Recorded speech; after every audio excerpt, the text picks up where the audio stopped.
Om Swastiastu. Di sini saya akan mempresentasikan tentang 3 arsitek besar dunia dan 3 karyanya.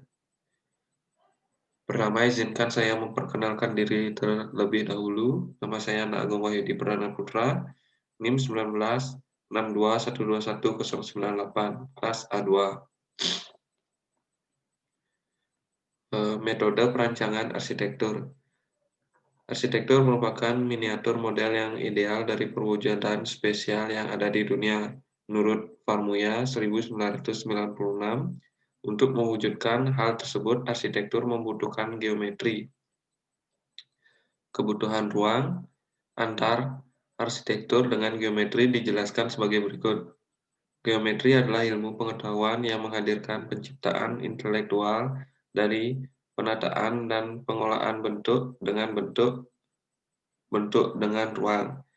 Geometri merupakan referensi dari sebuah konsep akan bentuk yang ideal untuk sebagai ide melalui penggunaan material ruang abstrak. Yang pertama, arsitek Tadao Ando. Biografi beliau adalah Tadao Ando lahir di distrik Minato, Osaka, sebagai putra kembar, dibesarkan kakek dan nenek dari pihak ibu di distrik Asahi. Nama keluarga Ando diperolehnya dari keluarga ibunya. Adik kembarnya bernama Takao Kitayama, memiliki perusahaan konsultan dan desain Kitayama dan Company di Tokyo. Arsitek Kojiro Katayama berkolaborasi dengan partner S6 adalah adik bungsunya. Ando pernah kuliah malam hari di jurusan Arsitek Osaka Institute of Technology Junior College, namun tidak sampai selesai. Ini adalah karya beliau. Pertama ada Azuma House. Porsi dirumuskan dengan penggunaan dimensi sisi lebar sebagai acuan dari bangunan, yang dinotasikan dengan dimensi sisi panjang di denah terdiri dari 3 unit. 4 titik A adalah konstruksi berurut berdasarkan diagonal dan persegi. Yang kedua, Sri Lanka House. Pada denah lantai 1, dimensi yang menjadi acuan pengukuran proporsi adalah salah satu sisi bangunan yang dinotasikan dengan A, yaitu pada area servis bagian-bagian pada denah yang berkorelasi dengan dimensi sisi A. Ada beberapa bagian seperti terlihat pada gambar di samping dengan perbandingan proporsi lebar dengan panjang adalah A berbanding A. Pada denah lantai 2, proporsi secara keseluruhan massa utama adalah 3A berbanding 3A. Sistem proporsi tidak ada korelasinya dengan pembagian ruang di bangunan massa utama. Yang ketiga, Chichu Art Museum. Komposisi bangunan museum ini sedikit lebih kompleks dan bervariasi, baik dari bentuk geometri maupun dari proporsi yang digunakan. Proporsi perbandingan yang dinotasikan terdapat pada beberapa bagian dari bangunan, yaitu massa yang berbentuk persegi panjang yang berfungsi sebagai ruang pamer Walter dan Maria. Perbandingan proporsinya adalah A pada sisi lebar dan 4A pada sisi samping. Jadi perbandingannya A berbanding 4A. Arsitek dunia yang kedua yaitu Le Corbusier. Le Corbusier adalah tokoh arsitektur modern. Dia menyuarakan bahwa arsitektur harus mengikuti perkembangan zaman dan memanfaatkan kemajuan teknologi arsitektur. Bagi Le Corbusier dapat dianalogikan dengan mesin yang harus efisien dan ekonomis, tanpa mengabaikan keindahan, dan dapat dibuat secara fabriksi agar cepat dan massal. Keindahan akan muncul dengan sendirinya, dan kejujuran bentuk dan fungsi, sebagaimana keindahan pada mobil, pesawat terbang, dan kapal laut. Yang pertama ada Villa Savoye. Villa Savoye pada gambar berikut merupakan penerapan semua konsep arsitektural Le Corbusier, termasuk kubisme, porisme, bentuk pencahayaan, dan terutama konsep Les Paul's One, arsitektur novel.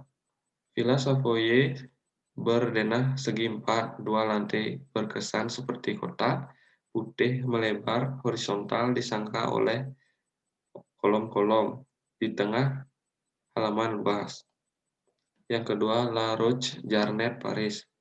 Villa Jarnet atau Villa La Roche adalah dua rumah semi terpisah yang ditugaskan di tahun 1923 sampai tahun 25 dan sekarang menjadi rumah Yayasan Le Corbusier karena peraturan bangunan kontemporer jendela terbatas sehingga pengadilan yang terang, teras atap, dan skylight diperkenalkan untuk memanfaatkan cahaya alami yang tersedia.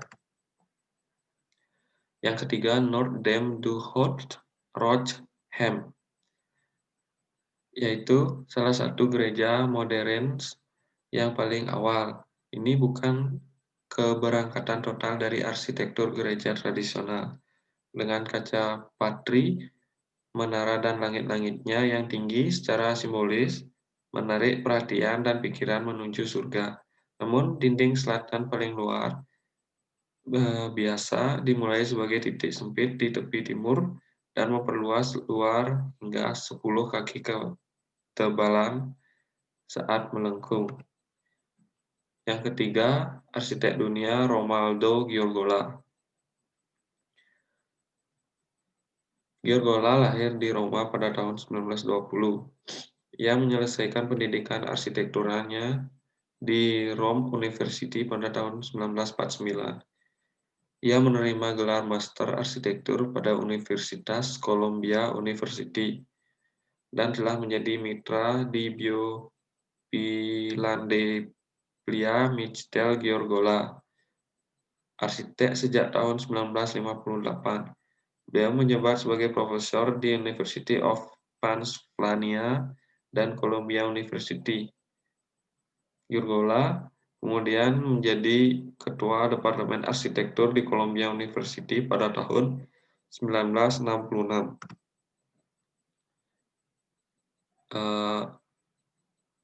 Ini adalah karya dari Romualdo Giorgola. Yang pertama, The Members Hall dan Gedung Parlemen Australia.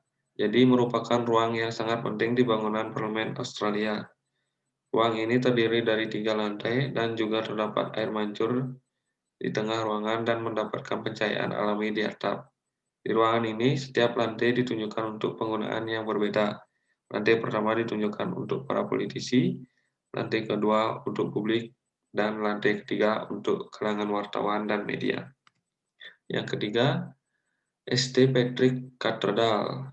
Romualdo Giorgola menyatakan dengan pentingnya sejarah tempat gereja berada menjadi jelas bagi semua orang bahwa hubungan yang erat antara gereja lama dan yang baru merupakan semua hal yang sangat penting baik secara simbolis maupun secara adat liturgi gereja. Ia menambahkan bangunan existing dan bangunan yang baru harus dapat memberikan kontribusi untuk menjadikan tapak gereja katedral tersebut menjadi tempat yang sakral dan dihormati. Baik, sekian presentasi saya. Bila ada salah kata, mohon dimaafkan. Sekian presentasi saya tutup dengan Prama Santi. Om Santi Santi Santi Om.